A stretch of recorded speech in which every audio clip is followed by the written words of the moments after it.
everyone, welcome back to Cowabunga Corner. In this episode, I'm going to review Teenage Mutant Ninja Turtles 2, The Secret of Ooze. This is the second Ninja Turtle film that came out, and it came out in March 1991. A wonderful film, once again with Jim Henson's company, making it a movie to be remembered. And some of us remember some of the shock and thrills of going to the theater to see this film. When I went to see Turtles 2 for my very first time, it was a week before the movie was coming out. The DARE program was putting on a special showing of the film, and I'm like, yes! I'm going to get to see the Turtle movie. And at this time, there was one or two interviews showing things like, when I saw a picture of Professor Jordan Perry, I thought, that's going to be Baxter Stockman! And then when I saw the Ninja Turtle movie posters, I'm thinking, there's Bebop, there's Rocksteady. If you were a fan back at that time, there was no mention of Tokka and Rahzar before the film came out.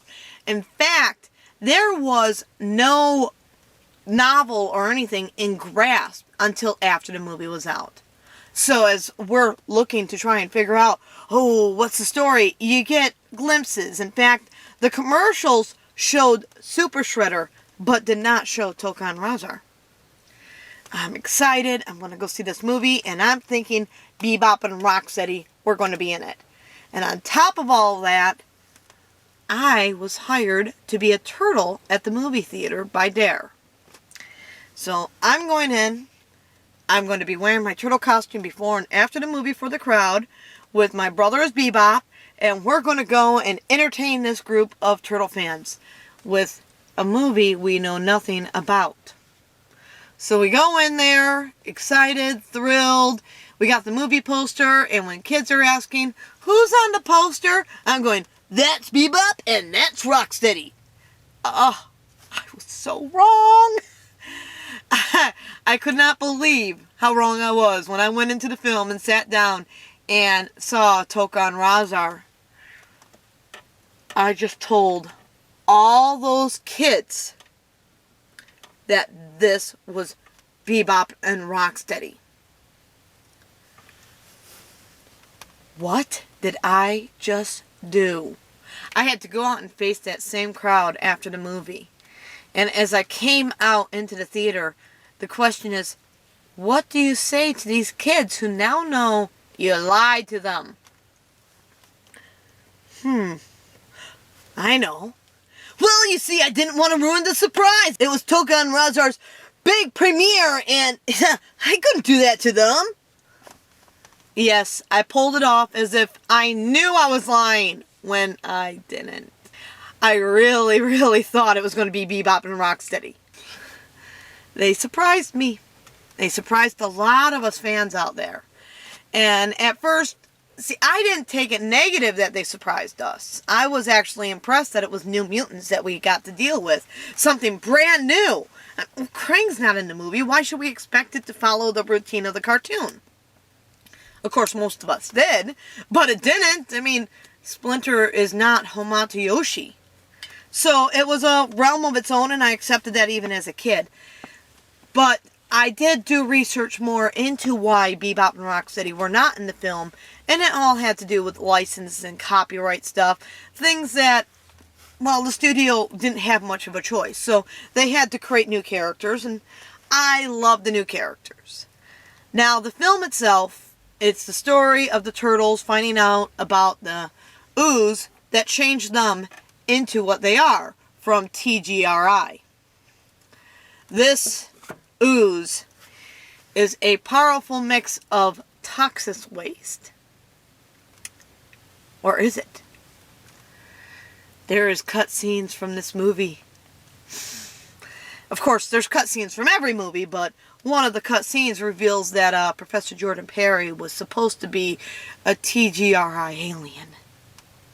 So, the Utrums was supposed to be in this film, which would have led into a different third sequel instead of what we got if they went in that direction. So, instead we got toxic waste, and it's the only media of Teenage Mutant Ninja Turtles where it is not alien-based ooze. Yes, The original comics, the 4Kids series, they focused on the TGTCRI aliens.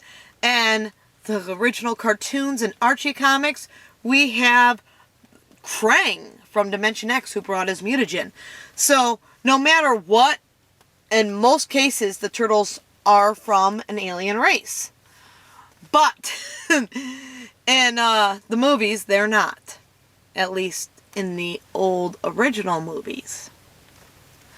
Now, with the film, I really enjoyed the acting, the way they went with it. There was a few things that I do have to complain about. I mean, the turtles are Ninja Turtles. Where are their weapons? Okay, you see their weapons. Each of their weapons make appearances in the movie. But the only turtle to fight with his weapon is Donatello.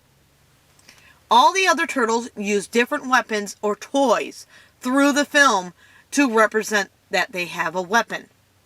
Even though Leo's swords is on his back, Raph's eyes are on his belt, Michelangelo's chucks are on his belt, they're using combat cold cuts, Kali sticks, they're using all these different toys, gimmicks, yo-yos, instead of using their weapons.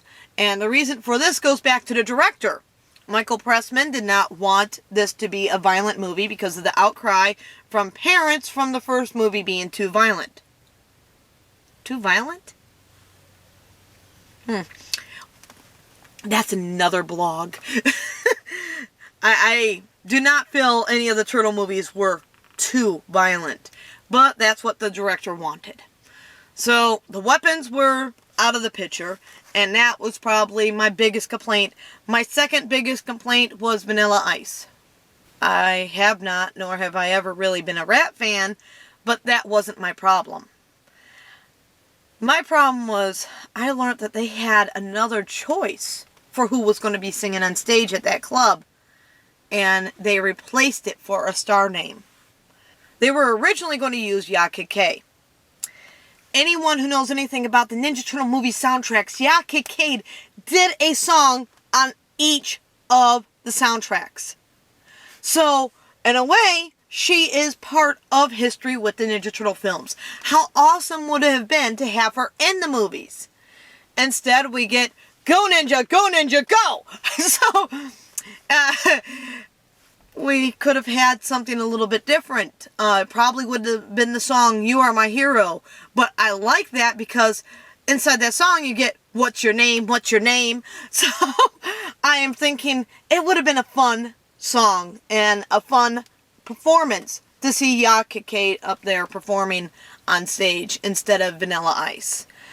But to each their own. I know a lot of people seem to like the ninja rap. I know the song pretty well, but I'm not going to say it's my favorite Ninja Turtle song out there.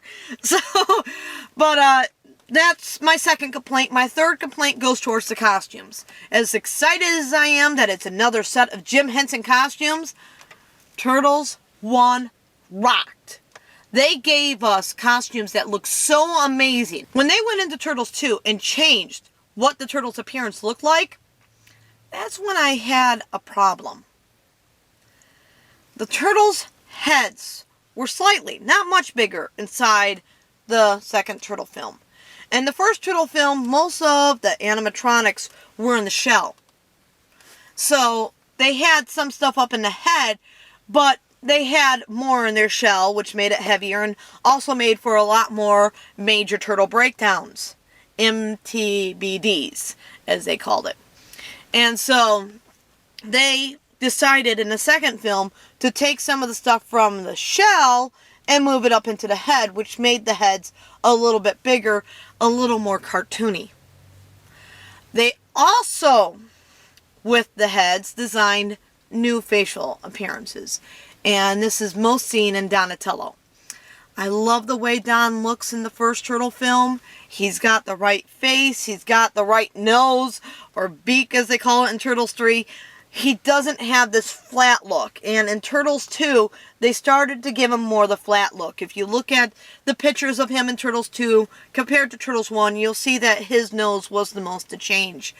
And that was a disappointment to me. For me, that really ruined the look. I also felt that Splinter in Turtles 2 did not look as radish as he did inside the first film. But the performance by Kevin Clash remained smooth and fantastic in both movies. And then we have the actors. Of course, Michelangelo and Donatello returned. Misha and Leaf did a wonderful job bringing their characters back. But the voice actors were a little different. We had Robbie, wonderful Robbie, was back for all three of the original Turtle films. But Corey Feldman, who played Donatello, was not there for Turtles 2. So we had a new Donnie voice. Personally, I think he did a wonderful job as Donatello. And his name's Adam Carl. Adam did fantastic. I really loved the way he portrayed Donatello. He brought life to the character. So even with acting and different actors brought in, the film was great. But then there's April. Paige Turco. It took me a long time to get used to the idea of her as April. The first Turtle film spoiled me with Judith Hoag. I loved Judith's acting in it and thought she was the perfect April O'Neil, based more off the comic book style. And I really enjoyed how down-to-earth her character felt. Paige was a different version of April. And it went from one version straight into another between the first two movies. So, of course, most of my life it was, what happened to the first April? I did get used to Paige. In fact, I am a big fan of her work in both of the Turtle films now. But it did take a little bit of time since it was a major character switched out in between movies there. And then there is the other new character to the film, Keno. Ernie Reyes Jr., who was originally Donatello's stunt double in the first Turtle film, got brought in to be Keno in Turtles 2. And this really caught my attention, because all these interviews start coming out on him. And I start reading these. 3rd degree black belt by the age of 9, beating adults in competition. That amazed me. I was into the martial arts at the time, and it really caught my attention that somebody could progress so well through the martial arts. He was impressive beyond belief. So, all of a sudden, Keno became one of my favorite characters. More so from the interviews and what I learned about him. I had to go back and watch the Sidekick TV series, which he used to be a part of. So, Keno is there, and that is your group of good guys. You have the 4 Turtles, Splinter, April, and Keno. And then you got the Foot Clan. Now, Tetsu returns. Yes. He was one of my favorite characters in the first movie. He returns in the second movie. Still really love how he came out as Shredder's sidekick. And then we had a brand new Shredder. And a lot of differences here and there. They really did even change his costume, putting the blades around there. And they also made his suit more purple than red. Different looks. I kind of like the first movie costume better. I didn't like the extra blades. And I really, really am not a fan of Super Shredder. Movie-wise, the plot is fun. It's a lot of jokes. But I think they were missing a few things. Like, I would have loved to have heard more of Professor Jordan Perry's story of the Ooze. I hear there was supposed to be a longer one, but it was cut for time saving in the movie to keep the movie at a better pace. I would have liked to have heard the longer one. The longer explanation of the Ooze would have been something that the adult fans that were coming to see the movie could have enjoyed. And I was a kid at the time, and I still wanted to hear more on that. I love that Donatello had this full build-up on their creation, which was kind of just dropped down right there. And I think they could have worked with that a little bit more. So there was some things inside the script that I could see going on differently. And I've read the script. And there is some things that's inside this version of the script that is definitely not in the film. Like Ernie getting to talk a little bit with that girl that he helped save in the nightclub. So there is some more to this movie than we could see. Of course, a lot of stuff always hits the editing floor. And I really, really wish that our dear friends who are releasing these DVDs to the market would actually do a DVD with special features. How many Turtle fans out there, because I know I'm not alone, would love to see the making of Ninja Turtles 2 put on as a bonus feature? We all know it's out there. I mean, it was first aired on Showtime, and then it was released in a more edited version on VHS. So how about seeing that, even if it's the edited version, as a bonus feature on a DVD? How about the Turtles on Entertainment Tonight or Good Morning America? There was so many interviews with the actors who did Ninja Turtles 2: The Secret of the Ooze. They were in Black Belt Magazine and a bunch of other wonderful magazines out there. I could not believe how much material was out there for this film. And the DVD has nothing. We get trailers. That's our bonus features. They really don't know what is out there, and so they're not finding it and putting it on here. But if they go to the right places, they could really get some fun stuff for a DVD release that would get fans to buy. Do a Blu-ray special with bonus features, and the fans will buy this movie again. I know I would. Out of the Turtle films, this movie is not at the top of my favorites. It's not the bottom. I think that has to go to the CGI. Even though I enjoyed it enough to see it over 50 times in the theater, I like live action costumes a lot more. So, of course, Turtles 2 lands in there. I think Turtles 2, for me, ties up with Turtles 3 most of the time, because I like in Turtles 3 their plot and weapons are brought back, but I like in Turtles 2 the costumes a lot more, the extra characters that were added. So both of them have their balances that scale them to an equal level, and I could watch them and enjoy them both just as much, leaving Ninja Turtles 1 as my top and ultimate favorite film. Favorite actors in this film goes to Misha. And costume, he was able to pull off in both Turtles 1 and Turtles 2. Great performance as Michelangelo. Leif Tilden as Donatello.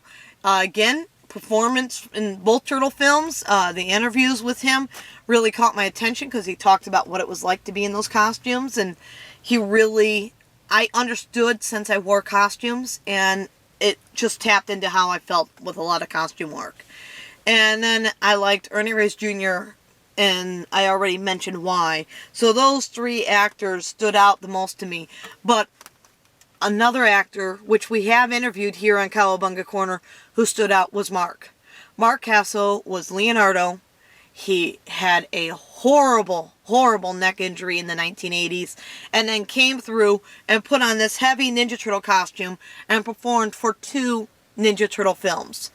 What an amazing actor he is, and that he pulled through and did that is just a miracle. And it's good that he was able to pull through what he went through. Ken Scott, who did Raphael, was Raph's stunt double in the first movie and several of the foot soldiers. We also have our interview up with him. And he was just as amazing. The 4 of them brought together made a wonderful pair of Teenage Mutant Ninja Turtles that all of us could enjoy. And making this one of those films that just is very, very memorable when you leave the theater. So memorable, in fact, that when I left the theater after seeing it for my first time, I was able to tell my grandma about the full movie, including quoting words on the phone. And then a friend of mine liked how well I knew the movie and had me repeat the movie, performing it. So there is such a great pull to this movie that Turtle fans often speak of it, often remember it. And if you're one of the newer fans and have not gone back and seen the live action films, check these out. They were amazing for their day. These are animatronic costumes, no CGI. These are actors in heavy suits going around doing martial arts, being able to pull off these characters with puppeteers off in the background. We have 4 people per turtle with the stunt double, the actor, the voice, and the puppeteer. They did such a wonderful, fantastic, brilliant job on this movie that Jim Henson's Creature Shop gets another nod from me as being one of the best artistic movie companies out there, Because when they pull something off, they really do make them believable. Have you seen Turtles 2? Give us your replies in a video reply or down in the comment area on how you feel about this film.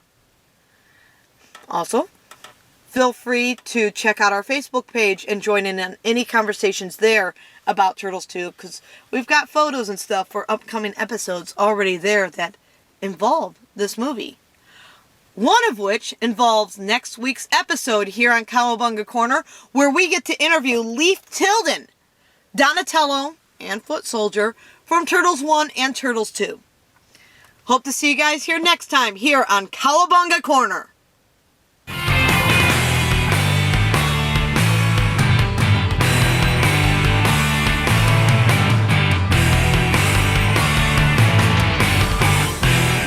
Hello, this is Leif Tilden for Cowabunga Corner.